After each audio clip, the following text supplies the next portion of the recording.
باب قیام النبی صلی اللہ علیہ وسلم اللیلہ، آپ صلی اللہ علیہ وسلم کا رات کے وقت قیام.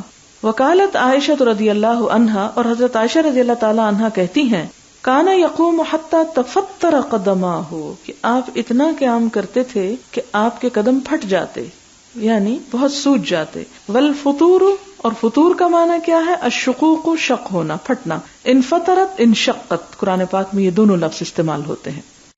حدثنا ابونعیم قال حدثنا مسعر عن زیاد قال سمعت المغیرہ رضی اللہ عنہ یقول ان کان النبی صلی اللہ علیہ وسلم لیقوم او لیصلی حتی ترم قدماہ، کہ نبی صلی اللہ علیہ وسلم اتنا قیام کرتے کہ ترمہ، ورم آ جاتا، قدماہ آپ کے پاؤں پر، او ساقاہ، یا آپ کی پنڈلیوں پر، یعنی قدم کے ساتھ ورم جب زیادہ بڑھتا تو پنڈلیوں تک چلا جاتا تھا.